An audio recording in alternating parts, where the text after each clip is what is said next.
Good morning. I'm Dr. Sunanda Samathar Corrado, co-hosting the John Telford Detroit Show with Dr. John Telford, coming to you live at 10 o'clock every Wednesday morning on WJZZ Cool TV, streaming on Facebook, YouTube, and Twitter. Dr. John Telford is a former Detroit Public School superintendent, a former world-class athlete and conqueror of Olympic champions, a championship track coach, poet, newspaper columnist, longtime civil rights crusader, and the author of 6 Detroit-oriented books. The Poet Emperor of Earth, What Old Men Know, Creative Insubordination, The Will Robinson Story, The Poetic Prancings of Mad John, his explosive autobiography, A Life on the Run, and another forthcoming poetry book, Athletes, Activism, and Apple Boughs, a Detroit poetic epic. He also has a show on WCHB AM 1340, Detroit's gospel station, Saturday mornings at 9:30 and Monday evenings at 6:30. That's Saturday mornings at 9:30 and Monday evenings at 6:30. His books are available at Barnes & Noble, Amazon.com, or just by calling the Good Doctor at 313-460-8272. That's 313-460-8272. Dr. John Telford has been called a legend and a lightning rod for controversy. He has received the Detroit City Council Spirit of Detroit Award and Joe Louis Foundation Spirit of the Champ Award. He was named Wayne State University's Alumnus of the Year in 2001, and a Detroit track was named in his honor. His email is drjohntelfordedd@aol.com. That's drjohntelfordedd@aol.com. Now, without further ado, I present to you that crusading old native Detroiter, Dr. John Telford. Thank you, Dr. Sunanda Corrado, that PhD from Columbia University, who is an anthropologist by training. There's your New York angle. And Dr. Corrado has been teaching at Wayne County Community College District for over 10 years, for a decade. Can you imagine? Look at this lady. She looks like she's 17 years old. How can she have been teaching there that long? 19. Oh, Lord. 19? Okay. I'm not going to leave this room. And she is currently a researcher for the Detroit Equity Action Lab, which is housed in the Wayne State University Law School, by the way. And she is founder and CEO of Education by Design. My name is Detroit. I'm a blue-collar town. Blue salt melts my mid-March snow. Speedy cars and sprinters spring from me. I father fierce fighters and funky music. In a Motown moment, I can spit the blues right back in a bureaucrat's eye. Have you never seen blue salt?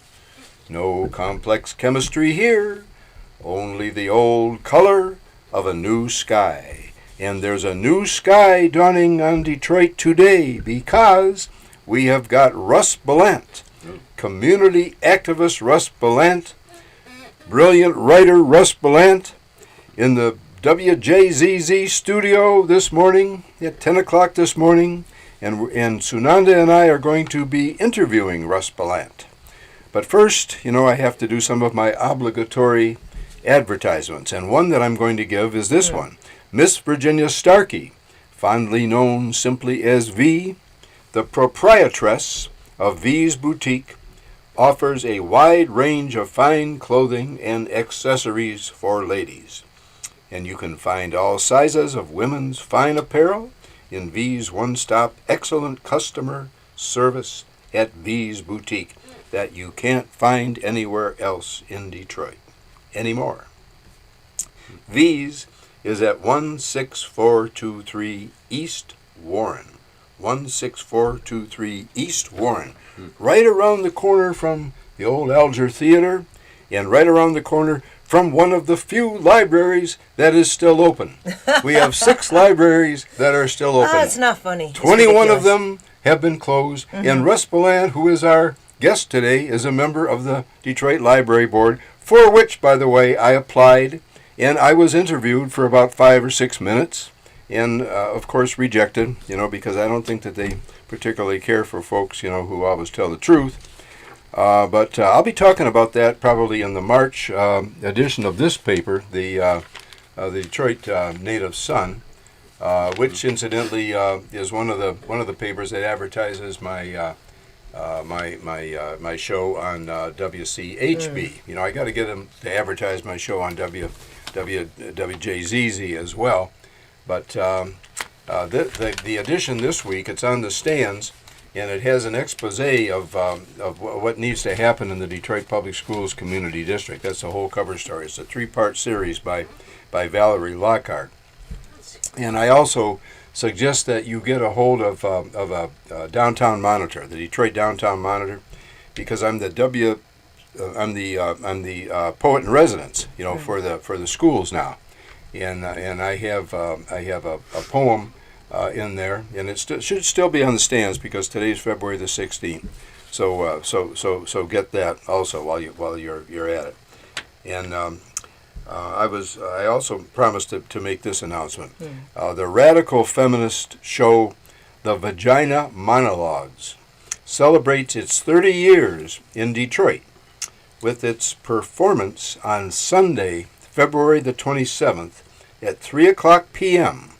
at the International Institute at 111 East Kirby in Detroit.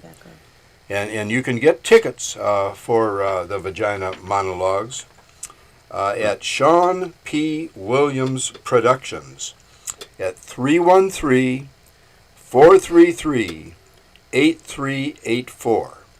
That's 313-433-8384 for that fine production of the show, The Vagina Monologues, which celebrates its 30 years in the city with that performance on this Sunday, February the 27th at 3 o'clock p.m.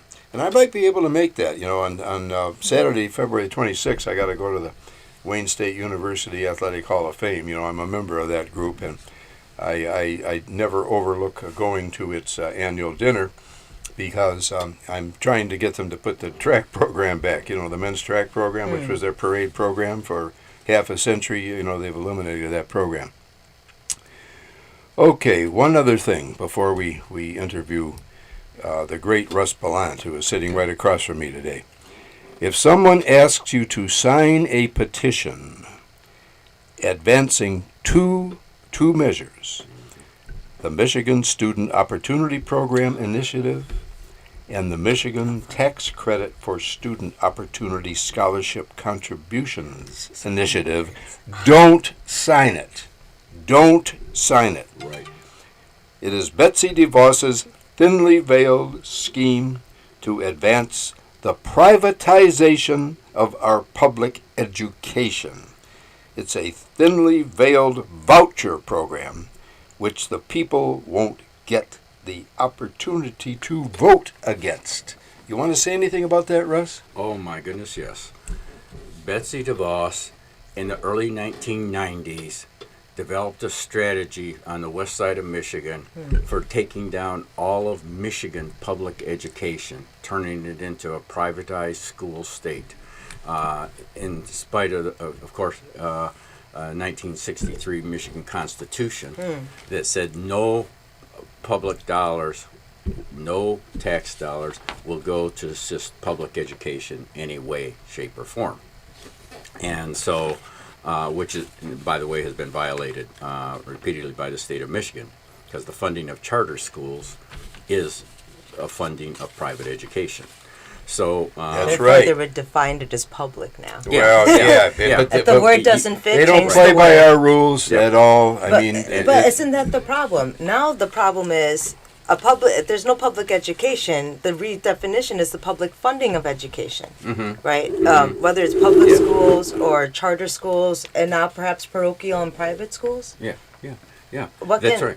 Exactly right. When they made this plan in the early 90s, they said that their goal was to take down all Michigan public education, but we have to start with Detroit Public Schools. Absolutely. Because Detroit Public Schools was the premier district, the foremost district, of course, in the state of Michigan, and had standing and stature. But they tried to get John Engler to sign a bill to dismantle the Detroit Public Schools, and Engler didn't have to do what the DeVos said because he had his own power base. He didn't have to take orders from them like most Republican politicians do today. And so he resisted it until the contractors started complaining that the bond money that Detroiters passed in 1994 wasn't being kicked over to them. $1.5 billion. Yes, and exactly right, in 1994. Yep. And so is John knows at least as well as me. Oh, yeah. Public Act 10 of 1999, passed in April of 99, was disestablished our school board, and they took over. And Mike Duggan was put in charge. We defeated Public Act 10 in every county in the state. And I can remember telling Roy Roberts at the time, because he was our emergency financial mismanager. I told him, Roy, you are going to be working for me when we defeat that bill and that Public Act. And he said, well, you're not going to defeat it. But we did defeat it. So what does the governor do? What does the legislature do? They put Public Act 436 in, and there's the same damn bill. So Detroit was the only city in history, right, to be able to counter that, and then, of course, they make another bill like a designer drug. Well, thanks to Helen Moore and her group, but then, and a here's lot the of thing. How does EFM come devoted into activists. it? Because what pissed me off about... I felt like we were blindsided. Everybody was focusing on Detroit Public Schools. But at the same time, we lost Inkster. We lost Muskegon. We lost Albion. Highland All of a Park. sudden, we look around and all the other schools are closed. Yeah, Buena Vista. Yeah. Saginaw. And so it's like, how is the city's consciousness kind of atavistic from the rest of Michigan in terms of minority cities? Well, Because EFM is like, Hamtramck's fine, Highland Park isn't. the emergency manager law was, as you know, only used in black communities against their cities and their school districts. Again, Benton Harbor. Say that again and speak into the mic, too. Say it loud. Yeah. The emergency manager law, which of course had nothing to do with emergencies, it was, Right. it was a political intent to strip the rights of voters in cities with black majorities. Again, Buena Vista School District near Saginaw was dismantled, shut down. Inkster Schools was shut down, and they destroyed school buildings that were still being paid for by the citizens' property taxes. Unreal. Until 2035. They're paying the millage to pay for the bonds. For that non-existent constructed buildings. For Buildings buildings that they destroyed. I know. So that they could not rebuild a school district. And there were efforts in Adrian. I don't remember the details as much in Adrian, Michigan. And then, of course, they took over the city of Inkster. Ecorse, River Rouge. Yes. Obviously, Detroit. And All the so- small cities collapsed. yeah. You know, and we didn't notice that in our struggle here. And I'm wondering, could we have had a different trajectory if there was an urban network between all these black cities in Michigan? Because it seems like Benton Harbor identifies more with Chicago. Just culturally speaking. Do you know what I mean? I think like we talk about organizing like it's so simple, but there's so many cultural components. We're not all the same population, but in terms of policy, we are. And I got to say, to be fair, to Roy Roberts, and not just because he became a friend. Oh my Lord! No, let me tell glad I you. never met him. Well, he finally recognized that he had been put into the Detroit schools to turn out the lights, and that's when he resigned. And he told Elena Harada that too. I'm not the only one he told. He was my guest out at the lake, mine and Adrian's guest. When Adrian was still alive, my wife Adrian. Out at Told the Free Press Lake too. St. Clair. Yeah. He said I was taken in here to destroy these schools, and I didn't realize it. I was sent in to turn out the lights, and then when I realized it, I got out of there. But and he told Elena Harada the same thing. It wasn't just to me. I don't know if she believes him so much. He said at a school board meeting that when he was appointed, the day he was appointed, that Rick Snyder told him to go in there and blow up the school district. So he knew from the get-go what it was. Yes. Yeah. Oh. Yes. Yes, he did. Well, then And- he wasn't totally Oblivious straight to right. frank with me. subjective. Yeah, okay. And then These he- are cleaners. Whenever and- you're bringing people from out of state, it's to clean something out. It's not to fix something. when I was president of the Library Commission in 2014 during the bankruptcy, so-called bankruptcy, another So-called. story of fraudulent Right. behavior to take us away from our questions today. That's okay. We're going to You know, get into. We got. but I know, I'll take us we right got into Oh, time. by the way, we're up for a commercial too. Okay. We got one Commercial. more Well, minute. according to my- All right, we'll according to start what- now. according to You've what been you gave me. listening to the John Telford Detroit Show with Dr. John Telford and co-host Dr. Sunanda Samathur Corrado on WJCZ Cool TV, streaming on Facebook, YouTube, Twitch, Twitter, and other top social media platforms. Please like, follow, share, comment, and subscribe to us and the various other programming offered here at WJCZ Cool TV, the coolest station in the world, and one of the few black-run media platforms. And please don't forget to check out your copy of, do I have it right? A Life on the Run, Seeking and Safeguarding Social Justice. A no-holds-bar autobiography, which I find ethnographically fascinating, of Dr. John Telford and his experience with education and sports. And fame. I just signed this book to Russ Ballant because he has overwhelmingly earned it. This guy has done so much for this city. I mean, I can't even. We need about 10 programs to describe everything that Russ Ballant has done for the city of Detroit. But where were we, Russ, before we had to do that obligatory We're commercial? getting into the libraries. Yeah, the library. There was discussion in the media about the emergency manager taking assets from the DIA, taking assets from the library. Okay.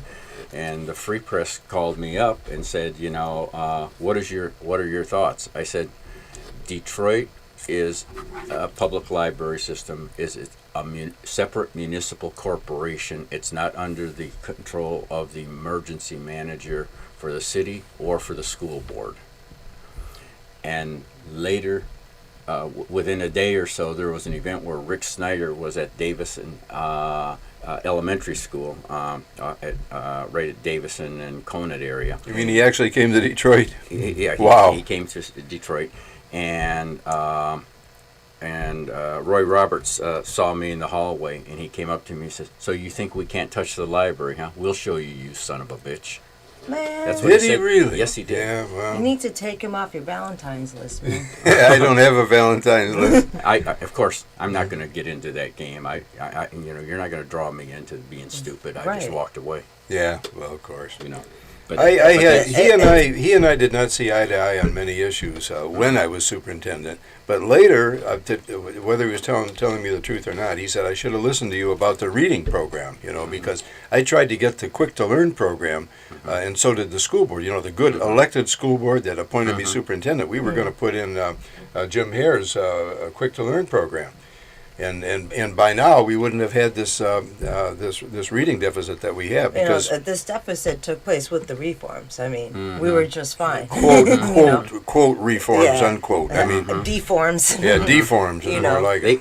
they created it. Yeah, That's right. So they created the crisis, but so in terms of the library, because they took away our schools, now you can't even find a good book if you're a kid. You can't go on the school property to play in the summer, and now you can't go to the school library. So can you tell me a little bit about, because we know you're on the library commission. Thank you for your service. Thank you. And so could you explain to us how it works a little bit and what's Sure. going on with these school closings?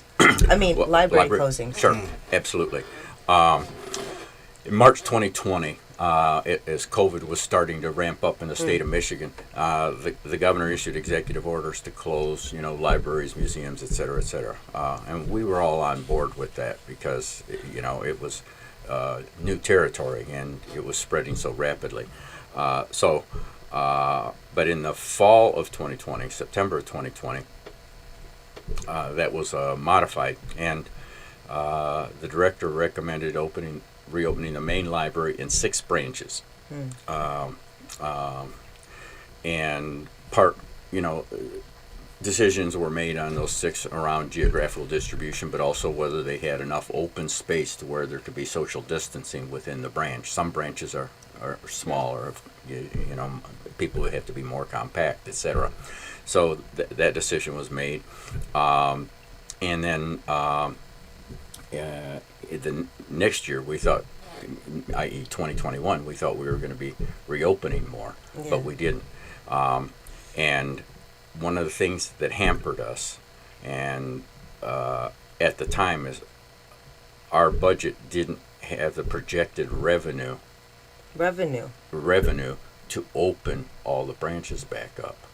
And that's when we were being tax captured. Yeah, they 12% right. of our budget was being revenue.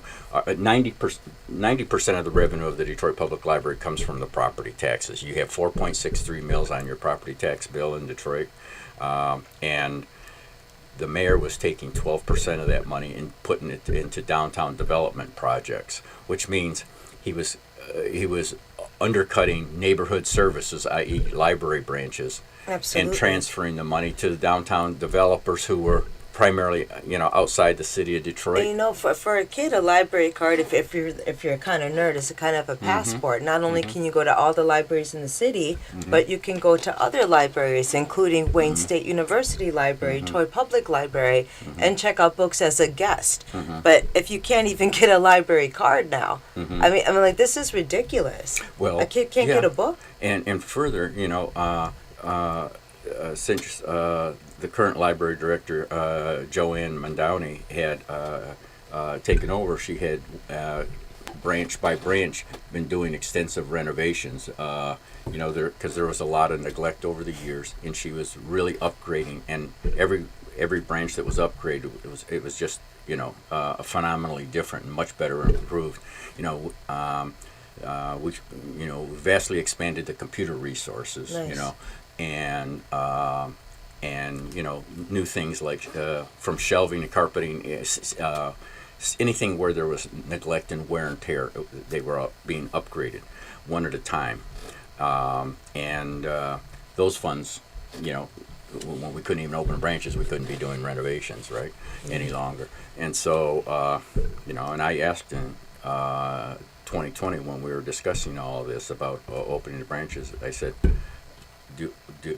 do we have enough money to open the branches if we wanted to?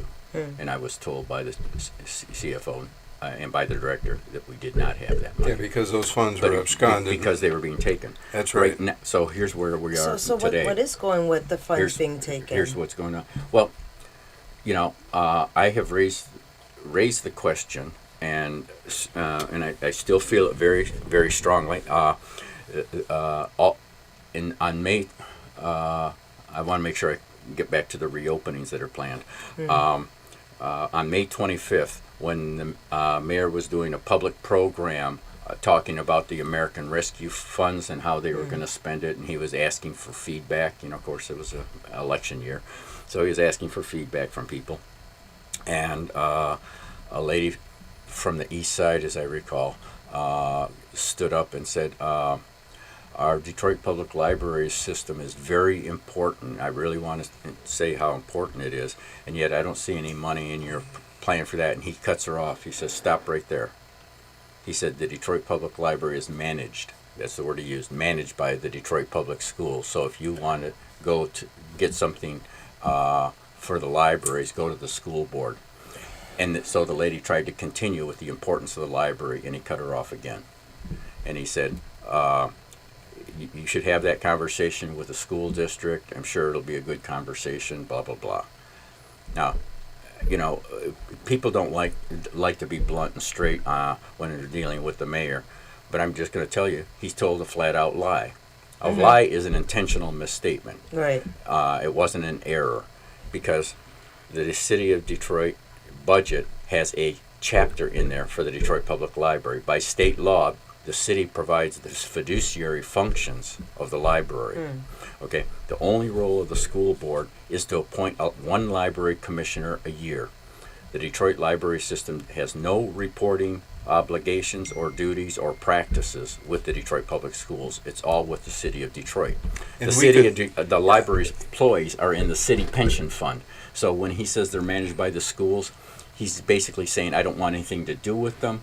except to take their millage money and give it to my developer friends. Which is what he's been doing, and I'm going to, and I'm going to be talking a lot about the libraries, both on this show and on WCHB, and wait a minute, and in my newspaper column. But I want to get on to some other questions. Okay. Can I just mention about the reopening? I'll just okay, go ahead. Make it real quick. Yeah. In the November meeting, the administration proposed and the Library Commission adopted a plan to reopen a dozen branches. So we're going to be back to near strength. There's 3 branches that won't be opened right away because there's some structural problems that would have to be addressed. I haven't heard good news in so long. How is the library, how is it such a tight protective network given that so many other institutions have fallen apart from the inside? Well, first of all, like I said, it's its own corporation. So the commission, hires by the state law hires staff, approves contracts, and does everything. Now, the administration of the transactions goes through the city's finance department by law. This is how it's set up, and those were laws enacted in like 1903 is the last one. Okay, but started going back to 1881. So how many branches are going to be reopened? 12, a dozen. So we'll Okay, have because like there are 21 of them closed. Yeah. No. We'll have 18 no. There's a then. total of 21 branches. 6 are open. So 6 15, are open. 15 were closed. Now 12 of them are being reopened. July 1. So does this mean that all branches? No, it means of the 15 that are closed, 12 will be reopened. 3 of them have some construction structural issues. Okay, I get it. Okay. Okay, I want to ask you this. According to a Detroit Free Press article last April the 26th. Oh, we covered that. We just, yep. Yeah. I just wanted to go into a little bit more. Yes, You sure. know, who some of these developers are, if you know. Well, that's a great question. The Free Press did a very good article, as you said, on the 26th of April, and on the tax captures. And the money goes to the DDA. And what I tell everybody is once our property tax bill hits their bank account, the money disappears. There is no public reporting or tracing. Now, everybody downtown will tell you that it goes to the DDA. But when I read the last annual report of the DDA, I think this would have been for the year 2020. It was online last year. There was no reporting of any of that revenue coming to the DDA. Okay? That is criminal, And so man. the It is money. criminal. It's literally criminal. Now, here's what I can tell you. In 2017, we have where they took what they hit. They were hitting 12 millages. 8 of them were education. All 8 education millages were being hit. Jesus. Okay, and They get our kids coming and going. yeah, man. yeah, they do. And they were hitting the Detroit Public Schools for $12 million. The tax capture level has gone up much higher now, and it's possible. Back then they were capturing about 37, 38 million. It's possible it's up to 60 million now, Jeez. based on the God. proportion. They went from 1.9 million on the library to 3.4 this year, and they're So why do they need all the, I mean, okay, we got tax captures, but we also have all this COVID money coming in. Why isn't something balancing out? Well, we asked the city council. I'll say a few people did ask city council to make up to the library for just the last 5 years of the tax captures, which would have been about $15 million out of the $826 million they had at their disposal.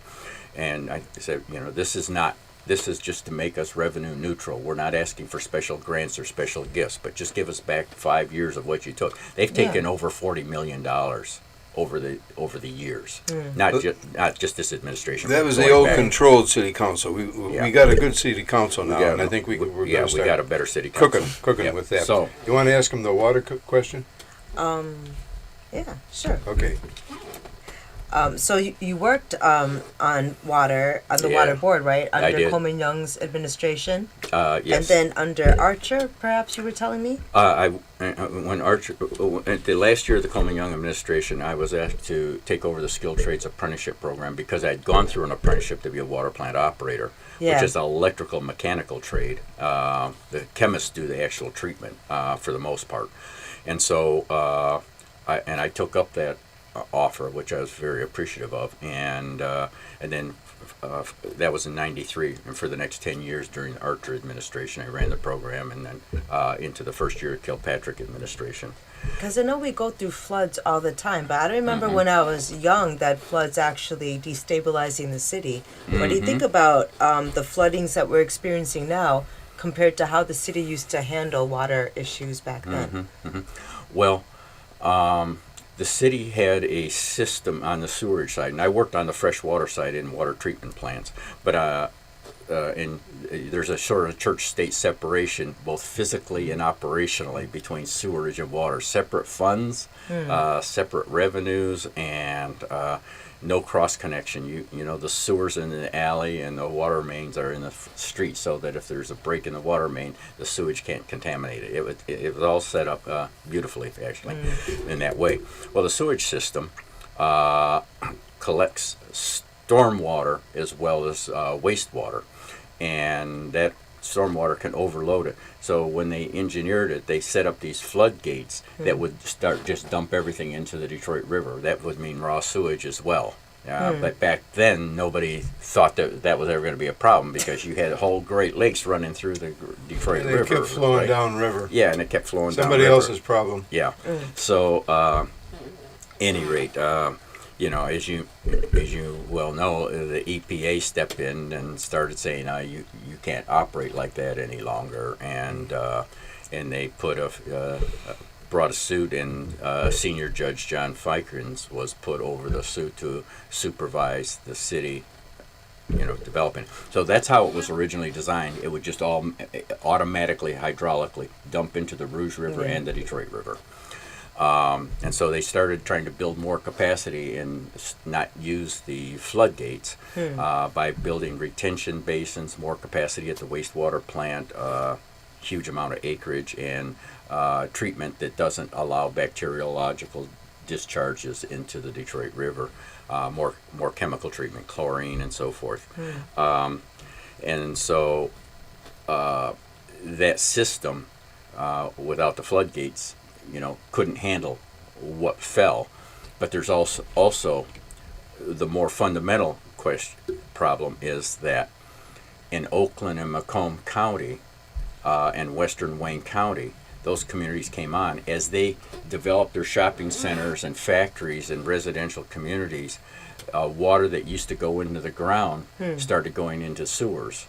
Now they'd say, "Oh, but our storm drains are separated." No, in parts of those cities they are. The old parts of Royal Oak or the older parts of other cities, they're still combined like Detroit is. So, anyways, and the proof of it is when I was working in the system, I used to go around to all the booster stations and lift stations. A lot of them spread around the region. And you could see the higher levels of rain coming in from the suburbs on the charts, you know, when it rained. The amount going through these So the stations. run-ups then. Yeah. Need a commercial, honey. Yeah. Yeah. And you are watching the John Telford Show, coming to you live, streaming on Facebook, YouTube, Twitch, Twitter, and other top social media platforms. Please like, share, comment, and subscribe to us, and check out our various other programming here available to you on WJZZ Cool TV. Honestly, the coolest station in the world. Oh. And don't forget to get your copy of Life on the Run, Dr. John Telford's explosive autobiography that talks about love and politics all in the same line. And you know, back to speaking about water. Speaking about water, you know, when I had Mayor Duggan on my other show, WCHB, I kind of put him on the spot about the water shutoffs. Do you have any commentary on that? Oh yes. The whole purpose of water systems is to provide safe, healthy, clean water to stop the spread of communicable diseases That's right. It's public in health issue. communities. It's a public And interest. exactly. And so when you start selectively and by using pricing and marketing justifications that people can't afford it, then you cut them off. You're hitting the more economically challenged sector of the population, and you are taking away a critical health protection. And what was it? Henry Ford Health System did a study of the health consequences. Yes. Right? And they found that in one city block where one house was shut off, the risk of communicable disease went up by 150% based on their data. Say that again. Say that again. The risk of communicable disease went up 150% on any city block where just one house was shut off. And I know when they came in like fascist blitzkrieg and shut off houses, they hit a dozen houses on my block. Wow! In one day. In one day. And so the shutoffs were massive. They were intentionally brutal. Yes. And they were degrading. Yes. And they were a threat to the children that didn't have that health resource. Old folks. And it was everybody. a threat to parents. They couldn't keep their children if everybody. they Right. couldn't give them fresh water. Right. It was a threat to the family. Well, they solved that problem in Philadelphia. Why can't we solve it here? Oh, they dissolved it here. Everything was fine. Everything is in a state of dissolution still, and we call it a new day. Well, I did a study of rates, and I presented this to the Board of Water Commissioners a couple of years. 1987 rates, Coleman Young's mayor. In 2019, and from that period, if a family household used 7 CCF of water in 1987 and continued to use that in 2019, their rates went up 640% after inflation is taken out. If you use just 1 CCF, this is 100 cubic feet or 750 gallons. And the average Detroit citizen is paying more than the average suburban citizen because we're paying as individualized customers. No, Yes? right. And there's a variety of reasons. A bunch of fixed costs were added. And, of course, in 2016, the mayor, without any public process, hearings, or notice, started adding drainage fees based on acreage. That's right. To the water bills. There was a stormwater management fee that existed. It was replaced with the acreage fee, and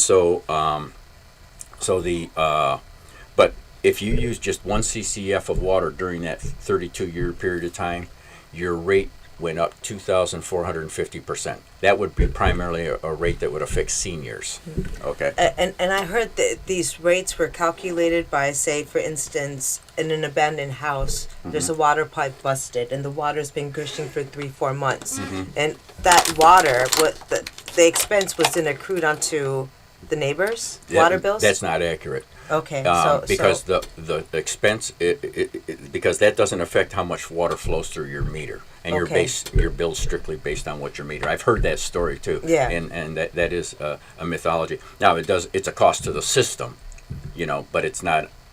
So if you have that busting, like we just had a water main break in our area, and I happened to see it when I was plowing snow a few days back on Sunday, and I called the water department Monday morning, and they sent a crew out, and I talked to neighbors about it. They said, that was been running for 2 weeks, and it flooded an entire block. Talking about flood, what are they doing? What are they doing regarding flood repairs? Where are we on that? I think the DWSD runs on too lean a staff. They don't have an adequate amount to deal with it, and it's very backed up. Every winter, just due to the effects of the frost line, there's more water main breaks than there is in the summer when the pressures are higher in the system. Well, some of that infrastructure is a couple hundred years old, number one. And number two, what effect do you see global warming having on the floods, if any? Well, on the flooding, that's what I wanted to come back to that when I was talking about the suburban infrastructure. Okay, I wanted to come back to that because there is on the east side, Lower East Side, there are 2 lines that come down from Macomb County, and meet right inside Detroit, right across the road from Grosse Pointe Park in Jefferson Chalmers area. And there's the Jefferson Interceptor, as it's commonly called. Where she lives. Okay, is 16 feet in diameter, and these lines come down to that neighborhood. But the reason those lines are important is because if you add the population served by those interceptors coming from Macomb County, and one of them comes from northern Oakland County, runs through Macomb and comes down into Jefferson Chalmers. Then one comes from the St. Clair Shores area, includes a number of suburbs up there. That serves 300,000 people. The other one serves 700,000. So you got flow from 1 million people, and the rainwater from their neighborhoods, if you will, and their cities. And I shouldn't say neighborhoods, whole cities, coming, and the velocity and the elevation, because that's a higher elevation geographically speaking, and so it has what's called elevation head. It has pressure just by fact of its mass going downhill into Jefferson Chalmers, and that's true for the St. Clair line as well. And that St. Clair line runs through the Grosse Pointes. It doesn't pick up and serve them, but it runs through them, except for in Grosse Pointe Park. And in Grosse Pointe Park, the pressure and the velocity of flow and the mass of that flow coming from the St. Clair Shores, East Point, area, blew the mains off, the lids off of sewer manhole covers, and they had geysers going up to the level of the street light all over the city. And some of them were not as high, but some went up to the street lights. That's how powerful it was. Yeah, that's And the Grosse Pointe sued Macomb County. Okay, they brought lawsuits. Okay.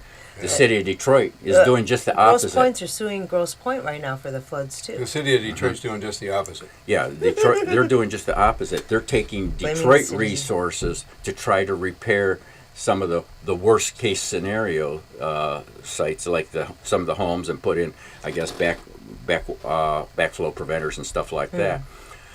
My solution is completely different. You build retention basins up in Macomb County. You pay for it because it's your water. Right. And you put huge retention basins that have the capacity in an emergency to dump into Lake St. Clair in an emergency. Dump that stormwater overflow. EPA allows it. You're either going to store it in basements or you're going to put it into the lake, and so the lake is a much more important place to dump it for public health. Russ, I'm going to shift gears a little bit just because of time. I'm going to shift gears because I want to. I actually want to flip the question 6 to 5 and 5 to 6. Well, okay. Because okay, yeah. Trump. Okay, well, go ahead because I want to get to Trumpsky now. Yeah. Go ahead. I know you've been waiting. So I want to ask the second question first, if you don't mind. So what do you see coming together for Trump to help him for 2024? But I'm also thinking about this in terms of Detroit. I'm thinking about Chief Craig. I'm thinking about Kilpatrick's cultural influence. I mean, not just about Trump and presidency, but do you think he can get people in the office here too? You know what I mean? Well, he is endorsing Tudor. Well, not endorsing officially, but promoting Tudor Dixon in the Republican primary to become governor, and Matthew DePerno and another candidate for Secretary of State. People should know that Trump is targeting Secretary of State offices that control the elections. That's right. In 10 states. Michigan is one of them, and and they want control the governorships, as you know, and they want to control the Secretary of State, and if possible, the Attorney General's office as well. And so they're promoting building up the candidates. So there'll be a lot of voter education later in the election cycle about the media should be covering that with a little more depth as the election cycle moves on. But they're trying to still take over. And when I say Trump, I'm not talking about just the rapist, perpetual, habitual liar, and abuser Thief. that he is. Thief. Thank you. I'm sure there's a few more that I should be adding. Oh, there are. And they're all earned. And they're all earned. Yeah, they're not cuss words. I'm not just talking about that. I'm talking about a whole power structure behind him that wants him to be president, because Trump they is a know he's a social unit. defective person, but he's a controllable person. Right. Even though a lot of people think he's off on his own, he does. He has a strong base in what's commonly called the religious right, and White supremacists. Well, we could say that it's white supremacists, but when we talk about the religious right, we're also talking about conservative Jewish organizations as well. Yeah, I know around his Israel. daughter is married to a Jewish person, That's and right. so So it's not just white. It looks on top like white supremacy, but it's definitely a power. Well, remember I said this.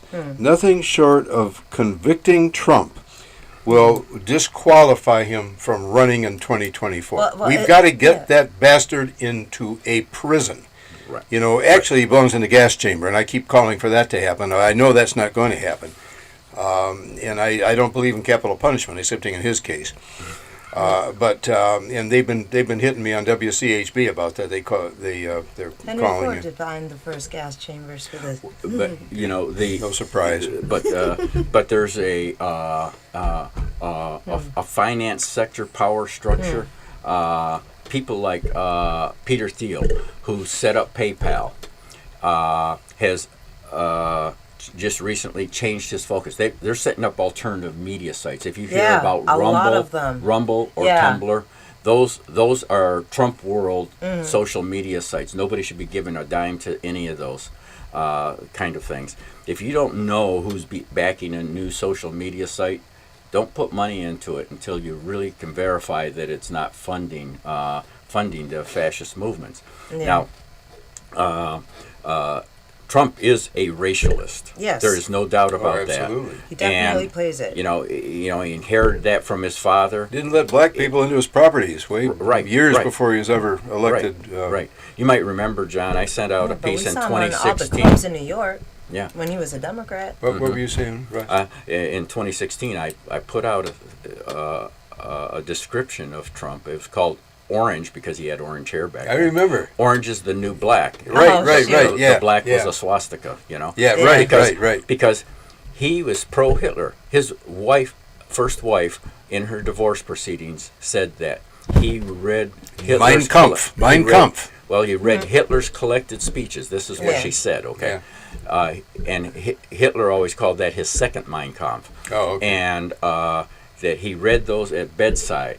That was his bedside reading. I mean, how unromantic can that get? That's It's sick. But he, take this now. Just a quick parenthetic thing. On the 25th anniversary of D-Day, 1969, I was part of I was a sergeant in an honor guard for the 25th commemoration on the beaches of Normandy. Oh, and we had a Detroit chapter of the 82nd Airborne My there. next door neighbor, I And- grew up on and 16th so- Street, was killed on that beach. He was Wow. 19 years old. Wow. Killed. Yeah, it was massive. And when we were arriving there and we were coming into Normandy, France from a train, we'd all been talking and smoking and joking and stuff like that. And then we started passing the cemeteries. Oh, yeah. And we all went silent. Oh, yeah. Okay? And to see this guy who claims he's president of the United States come and say, when the generals and admirals who were with him on the Normandy beach for another commemoration looked at these cemeteries and called them all suckers. Yes. He called them suckers. That's right. And then he said to them, Hitler did good things. Oh, my God. These guys were revulsed. So they put that story out, I think through the New Yorker magazine or something like that. And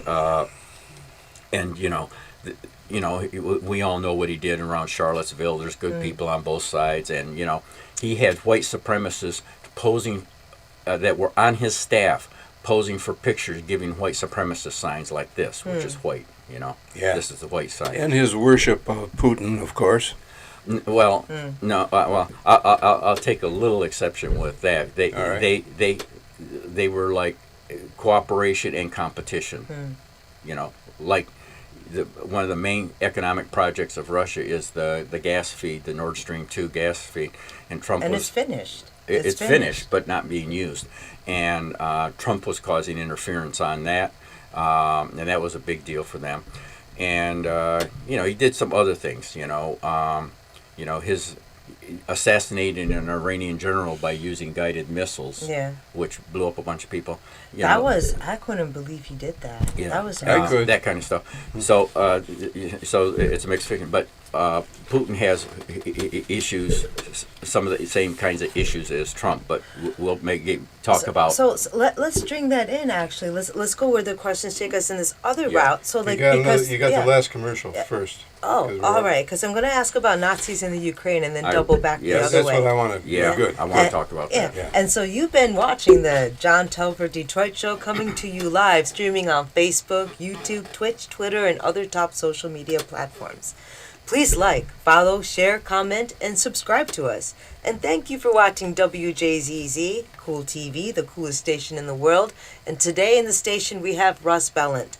Bellant, Russ Oh, Bellant. I'm sorry. All variations work for me. Okay. It's okay. Monsieur Bellant. That's the French, yes. Yes. And so today we've been talking about various issues from library millage now into kind of international politics.